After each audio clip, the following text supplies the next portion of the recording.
그 사람을 인격적이다 이렇게 표현합니다. 또 어떤 사람은 비인격적이다.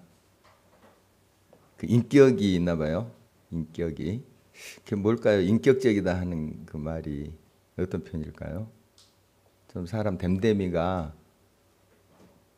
좋다, 괜찮다, 좀 인격적이다, 비인격적이다, 됨됨이가 틀려먹었다 이런 뜻이 될 것 같습니다. 사람 외모로 이제 쉽게 판단해서는 안 됩니다. 그런데 우리가 좀 지나다 보면 그 사람 인격이 어떤 거 조금 느끼죠. 그 다음에 이제 또 사귀다 보면 좀 더 잘 알게 됩니다. 그래서 이런 표현을 합니다. 이 사람 참 진국입니다. 또 아니면은 빛 좋은 게살구입니다. 이렇게도 표현하기도 하고요. 또 가벼운 사람이다. 아니면 진중한 사람이다. 이런 이제 표현들을 우리가 합니다. 그 사람 이제 됨됨이를 보고 우리가 이렇게 평가를 하죠. 한 사람 안에도 물론 다양한 모습들이 있어요. 그러나 이제 대체적으로 이 사람은 진실한 사람이다. 아니면 진실치 못한 사람이다. 이렇게 우리가 표현을 하죠. 또 진실하다고 하는 사람도 진실치 못한 부분이 있을 수 있으나 대체적으로 그렇게 평가를 우리가 합니다. 그래서 이 인격, 또 뭐 다른 말로 품격이라도 할 수 있겠습니다. 이 품격은 사람의 됨됨이, 그릇을 이제 말하는 거죠. 우리가 이제 5월 한 달 여러 인물을 통해서 어떤 인격이 되었으면 좋겠는가, 어떤 품격을 갖춘 그런 사람이 되었으면 좋겠는가 도전을 지금 받고 있습니다. 우리가 첫 번째 시간에는 아나니아 더둘로라는 인물을 통해서 거짓된 인격, 정말 거짓 증언들하고 하는 모습 보잖아요. 그런 걸 보면서 우리가 그들의 됨됨이를 좀 살펴봤고요. 두 번째 시간은 진실한 인격, 바울이죠. 바울의 삶 속에도 뭐 완벽한 그런 진실이 항상 있었겠습니까? 그러나 그것을 추구했던 그의 삶을 보면서 진실한 사람이다. 이렇게 우리가 이야기를 합니다. 오늘은 이제 복잡한 인격이라는 제목으로 같이 나눌 텐데, 벨릭스란 총독이에요. 벨릭스.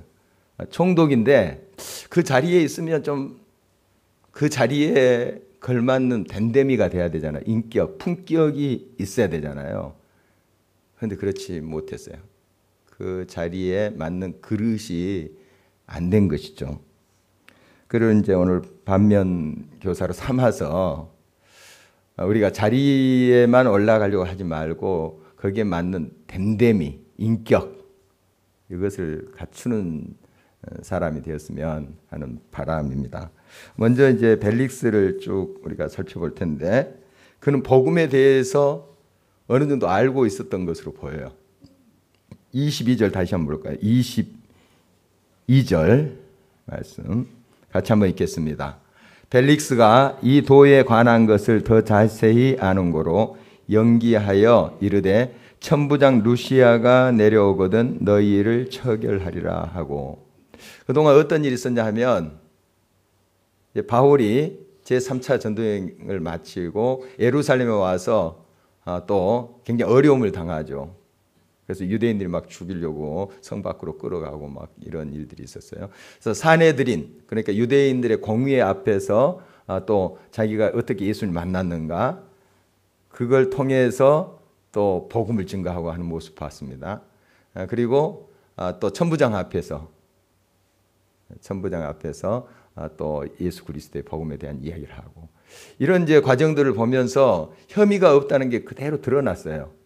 그리고 바울이 오늘 이제 본문 21절에 있는 말씀처럼 죽은 자의 부활에 대해서 그가 증언을 했을 뿐이에요. 다른 복잡한 이야기 없어요. 자기가 만난 예수 그리스도, 그 죽은 자가 다시 사셨다. 그분을 내가 만났다는 거예요. 다른 거 있었습니까? 계속 이야기예요. 그리고 지금 또 계속 벨릭스 앞에서 이야기하는 것입니다. 이것뿐이다. 당신도 알지 않느냐 하는 거죠. 그래서 그 사내들인 앞에서도 사두개파, 바리새파 사람들이 있었잖아요. 그들 앞에서도 이제 증언할 때 부활에 대해서 증언했어요. 근데 바리새파 사람들이 부활을 믿는 사람들이거든요. 영, 또 천사, 이거 다 믿는 사람인데 사두개파 사람들은 아니에요. 사두개파 사람들은 그 당시에 이제 소위 모든 실권을 쥐고 있었던 사람들이에요. 대제사장 아나니아 다 사두개파 사람들이에요. 이 사람들 부활 안 믿습니다. 천국 안 믿어요.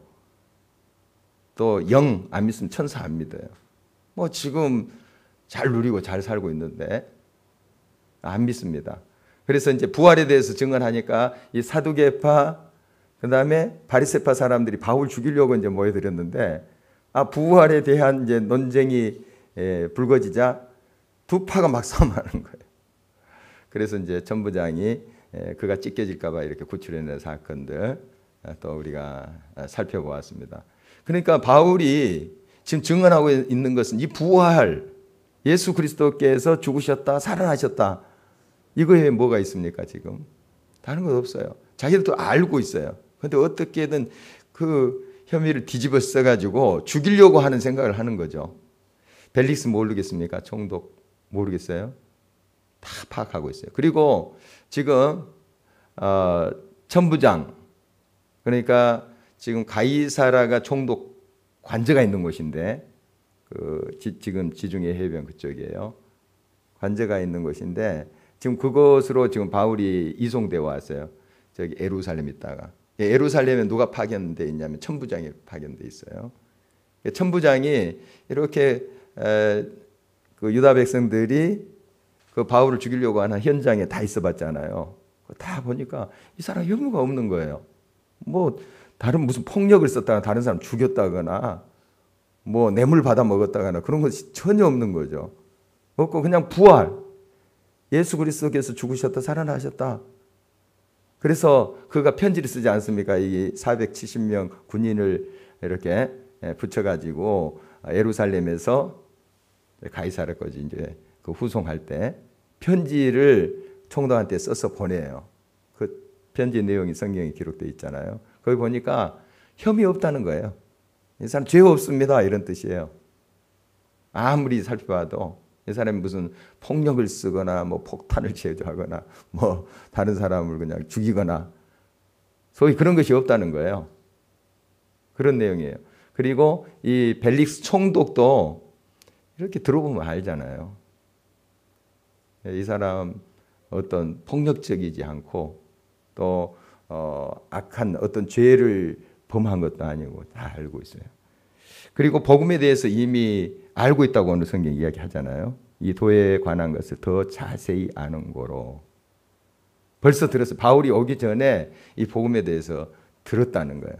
그러니까 총독이기 때문에 많은 보고를 들었겠죠. 유대인들이 있는데 유대인들 중에 또 어떤 부류들이 있더라. 그 크리스찬들이죠. 그 당시에 이제 물론 이방인들도 크리스찬 무리 속에 들어왔지만 주로 유대인들이에요. 처음 초기 크리스찬들은 유대인들이에요. 유대인들이 크리스찬이 된 거예요. 그리고 이방인들이 이제 들어오고 이런 형태인데 이 유대인들 중에 크리스찬들 예수의 복음을 듣고 그 복음대로 살려 하고 전하는 사람들이 있다는 걸 모르겠어요. 이 총독이. 그리고 가이사랴에 누가 목회하고 있었어요? 잘 무엇인가요? 가이사랴에 누가 뭐 중요치 않습니다만 빌립 7 집사 중에 빌립이라는 사람이 거기 목회하고 있었어요. 4딸이 있었대요. 성경에 나와 있습니다. 4딸이 있는데 처녀로서 애언하는 자들이에요.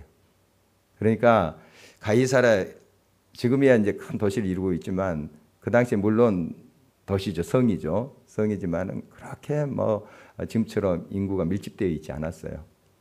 금방 압니다. 뭐 총독 금방 보고받고 금방 소문 쫙 퍼져요. 거기 빌립이라는 사람이 얼마나 열정적입니까? 복음을 증거하기. 또 4딸도 이거 보통 그렇게 성경이 충만한 게 아니에요. 쫙 퍼졌어요. 성경에 자세한 기록이 없지만은 벌써 이 복음에 대해서 알고 있었어요. 이 벨릭스 총독이 바울이 오기 전에 알고 있었어요. 알고 있었다면 거기에 있는 크리스찬들을 통해서 그게 보고가 됐든지 아니면 직접 들었든지 그거 알고 있었던 거죠. 아, 예수라는 그런 존재가 있었구나, 인물이 있었구나, 또 이런 일이 있었구나, 그리고 크리스찬들이라는 그런 부류의 사람이 있구나, 다 파악하고 있는 거죠.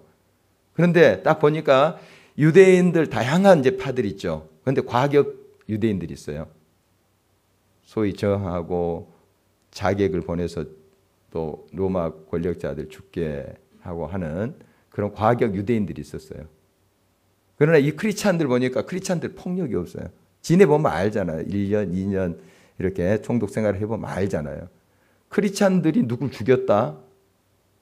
물론 이제 크리스찬 중에 악한 사람들이 있을 수도 있지만 그런 옷을 입고 이제 들어와서 교회를 해방하는 사람도 있었지만, 그러나 대부분 그 당시에 초대교회 크리스찬들 얼마나 헌신된 사람입니까? 말씀 따라서 살려 하고, 이 크리스찬이 된다는 자체가 고통이고 십자가예요.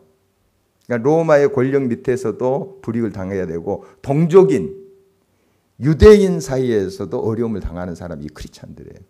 함부로 거기에 들어가서 크리스찬의 멤버가 되겠어요? 헌신된 사람, 정말 하나님의 복음에 이끄심을 받은 사람들이 주로 초대교회 성도들이에요. 그러니까 그들의 삶이 어떻겠어요?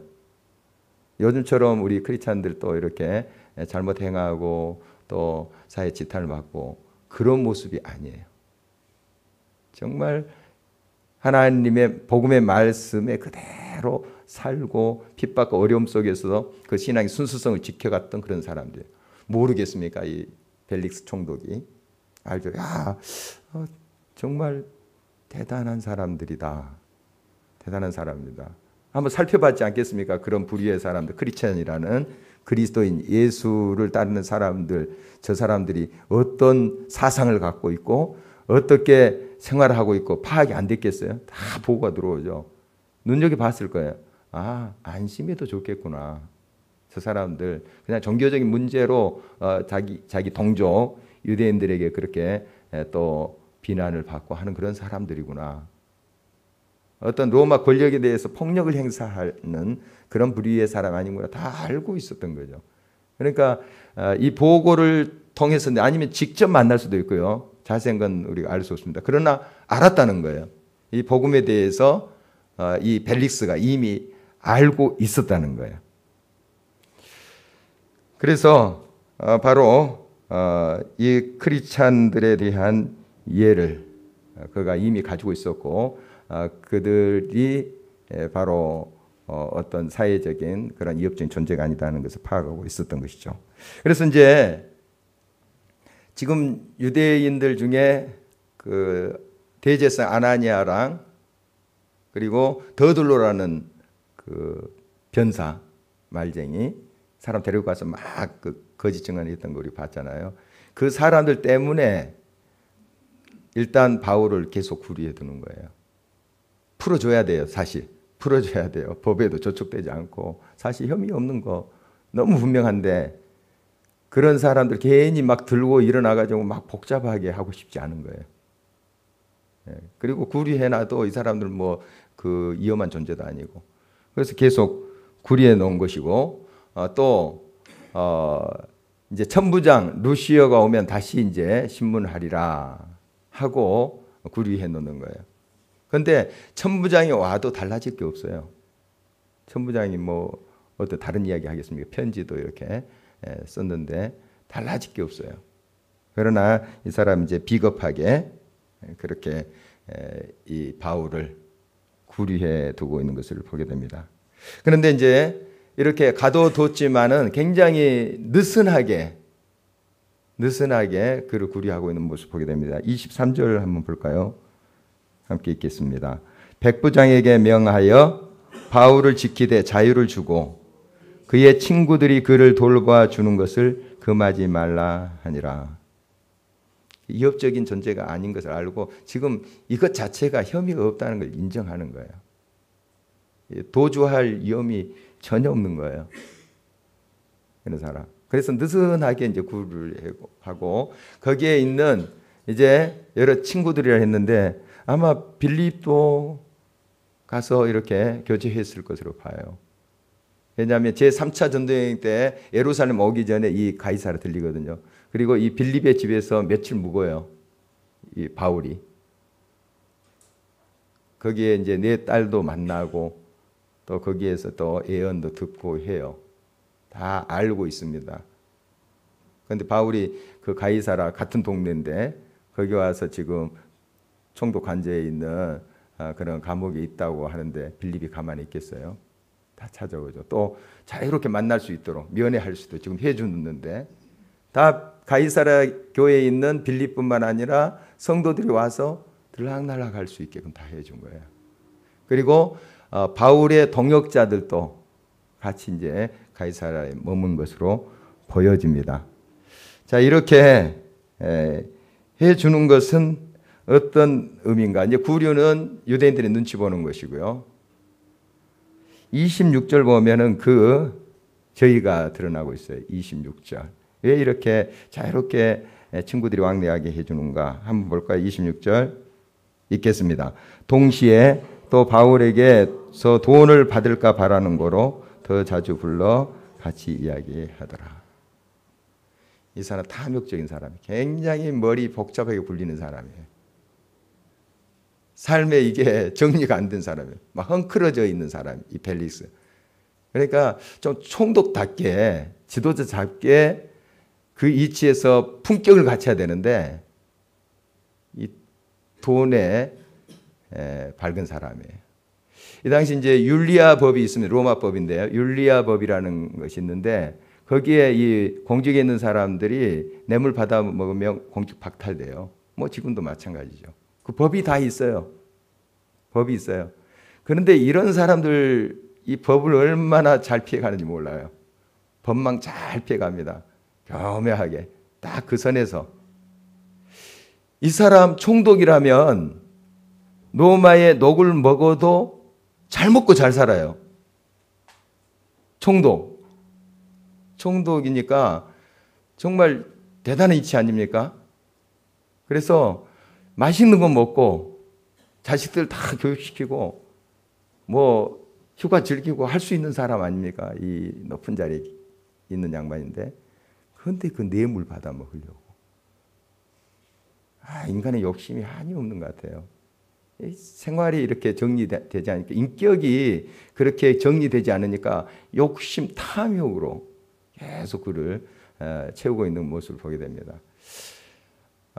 예수님께 자기 하인 고쳐달라고 사람 보냈던 백부장 이야기 알죠? 그 이야기. 또 유대인들을 위해서 회당 지어준 백부장 이야기. 우리 성경 보면 나와요. 또 고넬로 어떻습니까? 고넬로 구제하고 유대인들 또 이방인들 정말 섬기고 하는 모습 봐요. 이런 사람들이 있어요. 이 총독은 백부장, 천부장 위의 사람이에요. 더 많은 권력과 또 재산을 가지고 있을 수 있는 사람이죠. 그런데 그 상대적으로 이 백부장 지에 있는 사람들이 그렇게 자기 자신의 그 사비를 털어서 회당도 지어주고 구제하고 해요. 그런 걸 보면은 참 사람의 욕심은 한이 없다 하는 것을 다시 한번 생각하게 됩니다. 총독이라는 사람이 좀 베풀면서 살아도 충분히 자기가 누릴 수 있는 거 다 그 나라에서 로마에서 나온 녹을 받고 다 살 수 있는 사람인데 그것도 모자라 가지고요. 막 뇌물 받아 먹을까. 그러니 항상 이 사람 궁핍한 삶이에요. 만족이 없어요. 뇌물이 들어오면 그때만 좋아요. 또 허전해요. 자꾸 그런 쪽으로 이제. 그래서 바울을 구류한 그 목적이 뇌물 받아 먹기 위해서. 자, 보니까 사람들이 들락날락거리거든요. 그리고 뭐 이제 바울의 이야기를 많이 들었을 거 아니에요. 자기 부인 드루실라라는 부인 이야기 나온 유대 여자죠. 그것도 세 번째 여인이에요. 아주 뭐 자기 권력 가지고 이 생활이 복잡해요. 이 사람이. 복잡한 사람이에요. 제대로 되지를 않았어요. 물론 그 당시 이제 권력자들이 하는 습성이 있죠. 여러 여인들 건드리고 뭐 이런 거 있죠. 우리나라도 여인은 아니지만 하여간 그러나 여러 모양으로 정리가 안 된 사람이에요. 그 자리에 있으면 뭔가 좀 청렴하고 또 백성을 위해서 섬겨야 될 그런 이치에 있는 사람 아니에요? 그런데 그걸 이용해가지고 자기 탐욕, 자기의 정욕 이걸 채우는 그런 사람의 모습을 보게 됩니다. 딱 보니까 자유롭게 해줬잖아요. 사람들 막 왔다 갔다 하고 또 성도들이 와서 막 선생님 잡수세요 하고 뭘 가지고 올 수도 있고 우리가 이제 좀 그려보자면 그러니까 조금만 쥐어짜면 저들을 통해서 모금이 되겠네. 계산이 안 나오겠어요? 계산이 좀 내가 잘 여기 감옥에서 간수들한테 잘 해달라고 할 테니까 뭔가 좀 힘 좀 써봐. 이렇게 할 수도 있을 것 같아요. 그리고 바울을 불러서 여러 차례 이 복음에 대해서 들었다고 성경이 지금 기록하고 있는데 드루실라 자기 부인하고 같이 들었다 하는데 바울이 여러 가지 이제 사역들을 했잖아요. 1차, 2차, 3차 전도여행 때 사역들을 하고 하나님께서 얼마나 크게 역사하시고 함께 하셨는가를 아마 이야기했을 것 같아요. 또 그 가운데 하나님이 어떻게 인도하셨고 또 구원의 역사를 베푸셨는가 이걸 증거했을 것으로 봐요. 그게 굉장히 호기심 있잖아요. 관심이 가고 그 당시에 뭐 텔레비전이 있는 것도 아니고 뭐 오락 같은 것이 그렇게 많은 것도 아니고 또 뭔가 궁금할 때 불러가지고 이야기 듣고 하면 또 정말 나름대로 좀 감동이 되고 그랬던 것 같아요. 그때 이제 바울이 3차 전도여행 때 여러 지역에서 헌금을 가지고 왔어요. 구제 헌금. 이 예루살렘 교회 모교회가 많이 힘들고 그러니까 그런 이야기도 했을지도 몰라요. 어떻든 이 사람 자금 동원력이 좀 괜찮네. 이런 계산을 할 수가 있어요. 그리고 막 자유롭게 만나고 이렇게 들락날락 형제들이 와서 막 하는 거 보니까 그런 계산을 하는 거예요. 이게 참 보기 좋구나. 크리스찬들이 참 저렇게 오손도손 사는 거 참 귀하네. 참 진실한 사람들이구나. 좀 이렇게 감동을 받고 그가 자기의 삶을 조금 비춰보고 또 이렇게 복잡하게 헝클어진 것들이 좀 정리되고 하면 좋은데 머리 굴리는 거예요. 그때도 어떻게든 좀 잘 해보면 좀 뇌물 뜯어먹을 수 있겠네. 이런 계산을 하는 거예요. 참 욕심이 한이 없습니다. 정말 그렇게 다 받아 먹어도 이 사람 계속 뇌물 받아 먹을 사람들이에요. 어떤 방법이로든. 아주 불순한 그런 모습의 사람이죠. 이제 복음 전도에 대한 그런 호기심, 바울이 전도했던 거, 거기에 대한 이제 관심이 있는 것 같아요. 그래서 이제 아내 드루실라랑 듣게 되는데 24절 한번 볼까요? 같이 읽겠습니다. 수일 후에 벨릭스가 그 아내 유대 여자 드루실라와 함께 와서 바울을 불러 그리스도 예수 믿는 도를 듣거늘. 관심이 있어요. 그래도 관심이 있고 이제 다른 기록들 보면 성경의 기록은 아닌데 이제 서방 교회 옛날 중세 교회 이제 기록에 그런 것이 남아 있다고 합니다. 이 드루실라가 이제 아그리파 1세의 막내딸로 이렇게 기록되어 있는 게 있대요. 그러니까 왕족이에요. 왕족인데 자기 이제 세 번째 부인이긴 하지만 어쨌든 이 드루실라가 더 이 예수 그리스도의 복음에 대해서 관심이 많았다 이런 기록이 남아있다고 합니다. 어쨌든 이제 같이 좀 이 말씀에 대해서 더 들으십시다 하면서 이제 같이 갈 수도 있고요. 이 벨릭스 총독도 이 복음에 대해서 좀 더 호기심을 가지고 들으려고 할 수도 있습니다. 자, 이렇게 바울이 증언한 것을 잘 들으면서 굉장히 또 거기에 기를 모습을 보게 되는데 참 나름대로 뭐 감동적인 이야기죠. 그런데 바울이 그 이야기만 하지를 않아요. 물론 처음에는 이제 하나님이 얼마나 나를 사랑하시고 나를 이렇게 하나님의 일꾼으로 삼으시고 그 자기가 만났던 하나님에 대해서 예수 그리스도에 대해서 막 증언하고 또 어떤 역사를 베풀고 막 했던 거 그런 거 이야기했겠죠. 감동이다. 정말 그런 일이 있었냐 하면서 반응을 했을 거예요. 그런데 바울이 거기에 그치지 않아요. 어떤 것까지 이야기를 하냐면 계속해서 말씀 보면 25절 같이 읽겠습니다. 바울이 의와 절제와 장차 오는 심판을 강론하니 벨리스가 두려워하여 대답하되 지금은 가라 내가 틈이 있으면 너를 부르리라 하고. 그러니까 은혜스러운 경험 또 하나님께서 어떻게 역사하시는가 그것만 나누지를 않아요. 이제 의, 절제, 심판에 대해서 이야기하는 정면으로 이야기하는 거예요. 바울 보십시오. 여기에 조금 더 비유를 맞춰가지고 빨리 이렇게 좀 풀어나면 좋을 것 아니에요. 조금만 비유 맞추면 이 사람 내가 죄 없다는 걸 좀 느끼고 있는 거, 좀 알고 있는 것 같은데 조금만 이렇게 하며 풀려날 수 있겠네. 이런 계산을 하지 않아요, 바울이. 하지 않습니다. 그리고 지금 성령께서 하라고 하시는 말씀을 하는 거예요. 이제 처음에는 은혜스러운 그러한 경험 또 예수 그리스도 복음에 대해서 이야기하지만 지금 이 벨릭스에게 필요한 하나님의 메시지를 그대로 전하는 거예요. 의의를 이야기했다는 거, 그가 불의한 삶을 지금 살고 있는 거예요. 자기도 알아요. 알면서도 다 그러는데 이러고 있는 거죠. 의에 대해서 이야기하는 거예요.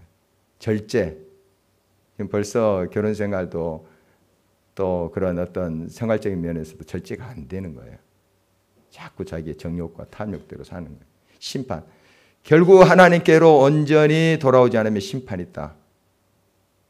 그동안 바울이 전한 여러 메시지 보니까 진실하다 이 사람. 정말 이 사람이 만난 그 하나님이 살아있는 것 같네 하는 느낌을 받았을 거예요. 그런 바탕에서 바울이 말하는 것이 진실로 느껴지는 거예요. 그러나 자기가 받아들이기는 굉장히 부담스러운 메시지죠. 의, 절제, 심판. 이러다 너 심판받는다 하는 메시지예요. 이렇게 살다가 너 망하는 거야. 이런 메시지 아니에요? 그러니까 두려움이 생긴 거죠. 이걸 바울이 그대로 하나님께서 주신 메시지를 전하는 거예요. 그냥 적당히 해서 이렇게 좀 더 편한 감옥살이 또 나중에 풀려나오고 이런 계산하지 않아요. 그냥 하나님이 주신 말씀 전하는 거예요. 심판에 대해서. 우리 사람들은 듣고 싶은 것 들려고 해요. 듣고 싶은 거. 그리고 좀 거슬린 거 그냥 닫아버려요. 길을 닫아버려요. 불편하니까. 좀 힘이 드니까.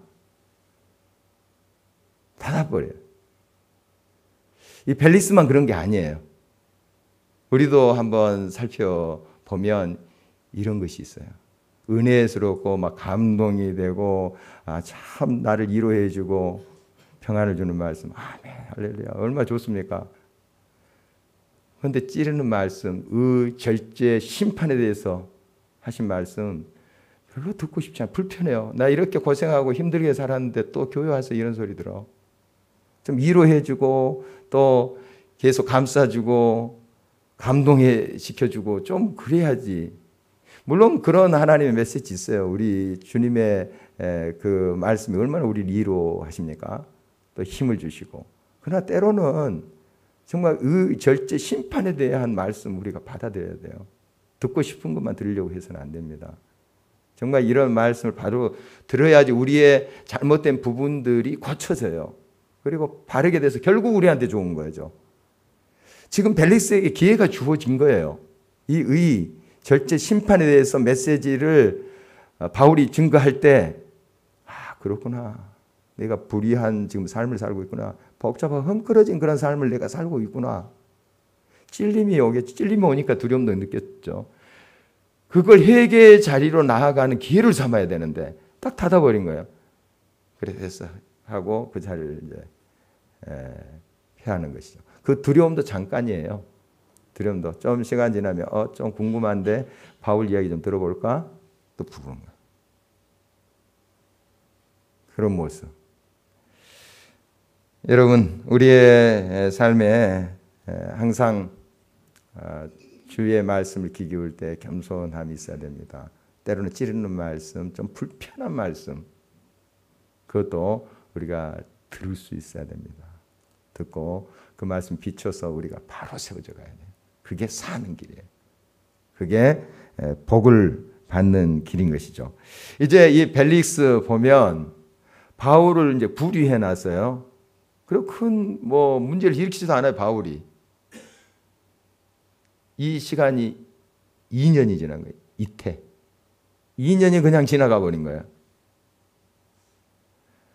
참 이 권력자들, 물론 바울이 이제 많은 느슨한 그런 구류니까 아주 뭐 거기에서 고통스럽고 뭐 하지는 않았을 것으로 보이는데, 그래도 사람이 그 행동의 자유, 이것을 이제 제한받는다는 게 참 불편하기도 하고 힘든 거예요. 힘든 거 마음대로 지금 또 가서 복음도 증거해야 되고 로마도 가야 되고 막 그런 비전이 있는데 거기 계속 가이사랴에 묶여 있는 거. 그런데 이 벨릭스 권력자는 그 고려하지 않습니다. 고려하지 않아요. 괜히 지금 바울이 이제 감옥에 있기 때문에 유대인들이 좀 잠잠해진 것 같아요. 죽여줬으면 좋겠는데 뭐 그런 혐을 찾을 수도 없고 막 어거지로 더들로 데려와서 막 거짓 증언해도 안 되니까, 뭐 벌써 법에도 저촉되니까, 그 당시 로마 법에도 저촉되니까 그냥 이제 구류시켜주고 입 다물게 한, 돌아다니면서 막 복음 증거하지 아니한 것만 해도 괜찮다, 뭐 이런 생각을 하고 있었던 것 같아요, 유대인들이. 그런데 슬그머니 이 바울을 풀어줬다. 또 들고 일어났을 거예요. 그러니까 괜히 이거 긁어 부스럼 만들지 않겠다 하는 거예요.